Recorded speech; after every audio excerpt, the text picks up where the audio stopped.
Win 18! Win 18! 한! 안녕하세요, 반갑습니다. 픽다운입니다. 공격이랑 득점이 어떤 식으로 진행되는지는 지난번 영상을 통해 한번 봤는데요. 하지만 다른 구기 종목과 가장 구분되는 NFL의 큰 특징 중 하나는 바로 수비의 영향력입니다.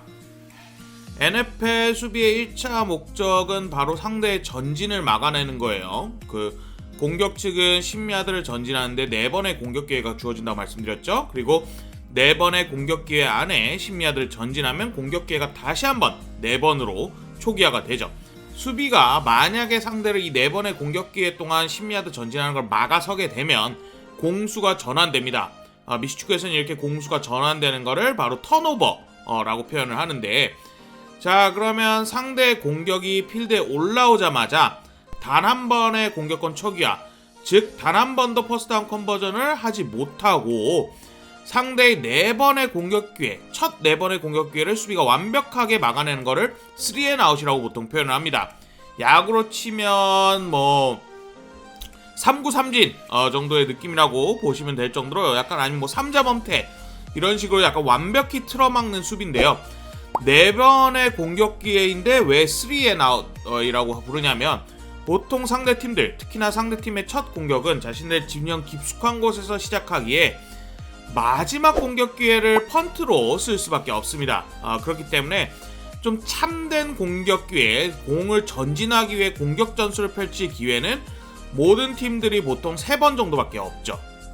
자, 여기까지라면 NFL에서 수비는 상대의 공격과 득점 기회를 막는 이러한 정도의 롤만 수행할 수 있고, 이건 다른 구기 종목이랑 크게 비슷해요. 하지만 좀 더 특이하고 게임에 영향력을 끼칠 수 있는 플레이들이 있습니다. 일단 첫 번째는 바로 펌블입니다. 펌블이라는 것은 공을 들고 있는 선수가 공의 소유권을 놓치는 것을 펌블이라고 해요. 주로 이제 공격진이 공을 들고 있으니까 공격진에서의 실수 혹은 수비에 정말 혼을 빼놓는 강력한 태클, 아니면은 이 구미호가 간 빼먹듯 공만 노리는 수비 측의 정교한 땅콩 펀치의 결과로 이뤄지는데요.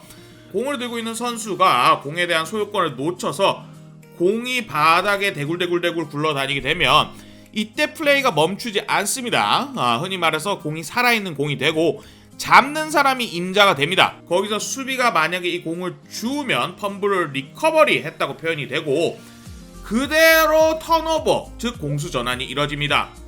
공을 잡은 선수가 거기서 만약에 다운, 즉 바닥에 떨어지면 그 위치에서 공수가 전환이 되고 수비 측이 내려가고 기존 수비팀의 공격수들이 올라오면서 이 선수들에게 4번의 기회가 지어지죠.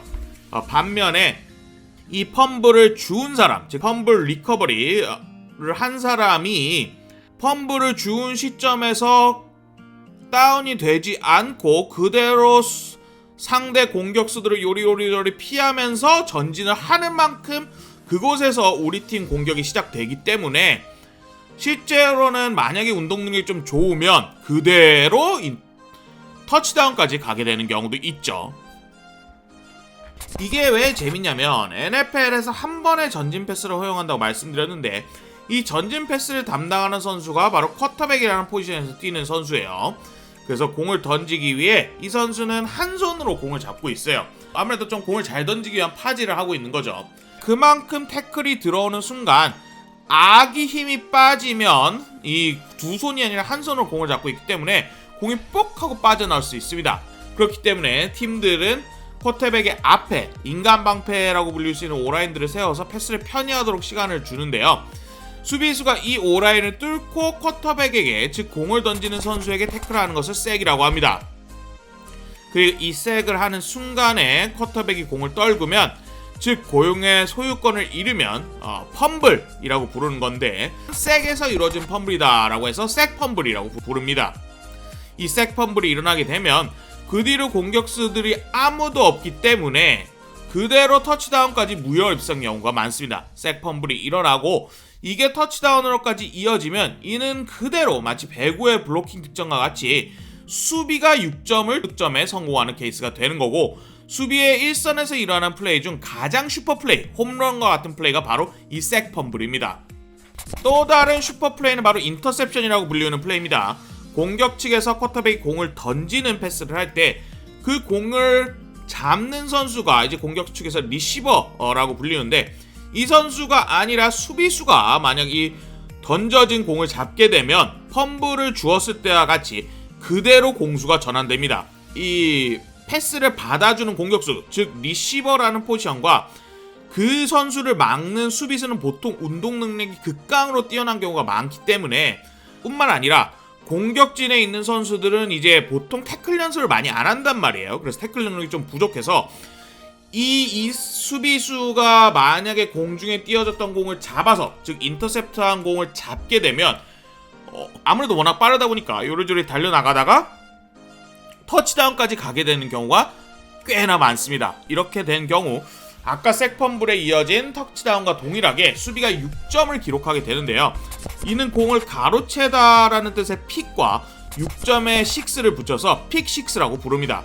역시나 NFL에서 수비에 영향을 보여주는 슈퍼플레이 중에 하나죠. 그 외에도 세이프티라는 것이 있습니다. 수비가 할 수 있는 엄청난 플레이 중에 NFL 공격 측의 목표는 공을 전진해서 상대의 엔드존까지 가져가서 터치다운을 하는 거라고 말씀을 드렸는데요. 하지만 때때로 팀들은 자신의 엔드존 바로 코앞 1야드 지점에서 공격을 시작하는 경우가 많습니다. 이런 경우 이제 공격진 터치다운을 위해서 한 99야드 가까이 전진을 해야 되는 거죠. 이때 수비 측에서 상대 공격이 공을 들고 있는 선수를 상대의 엔드존 지역에서 태클을 해가지고 플레이가 끝나는 경우가 발생하는데요. 이런 경우를 바로 세이프티라고 합니다. 왜냐면 이제 필드라고 할 수는 100야드 지점이 아니라 엔드존에서 플레이가 끝나게 되는 거니까 이때 수비는 2점을 득점하게 되는 거고, 실점한 팀은 그대로 공을 차고 공수가 전환이 됩니다. 세이프티를 나타내는 심판들의 수신호는 머리 위로 약간 이렇게 피라미드 같은 동작을 취하는 것이기 때문에 엔드존 가까이서 플레이가 일어나고 수비가 뭔가 좀 한 것 같다 하면은 이렇게 수비들이 다 같이 머리 위로 손을 들어 올리는 걸 볼 수 있어요. 이런 식으로 NFL의 수비는 단지 상대의 전진과 득점을 막는 걸 넘어서서 직접적으로 득점을 할 수 있을 정도로 필드 내의 영향력이 대단히 큽니다. 이외에도 굉장히 피지컬하고 몸싸움을 넣어서 충돌이 많은 스포츠이기 때문에 수비의 강력한 태클은 상대의 공격 의지와 플레이 의지 자체를 꺾어버릴 수 있어요.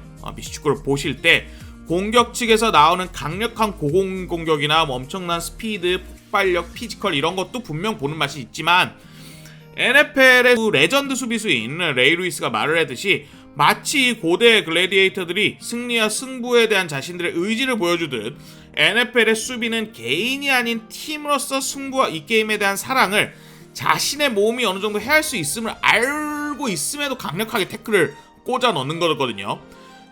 그렇기 때문에 뭔가 상대의 의지를 꺾는다라는 굉장히 원론적인 미식축구의 맛에 가장 근접한 이 피지컬의 향연인 수비를 보시는 것도 게임을 보는데 아주 큰 재미 중에 하나일 겁니다. 아까 말씀드렸듯 수비 측에서 직접적인 득점을 할 수 있는 것도 덤이고요. 감사합니다.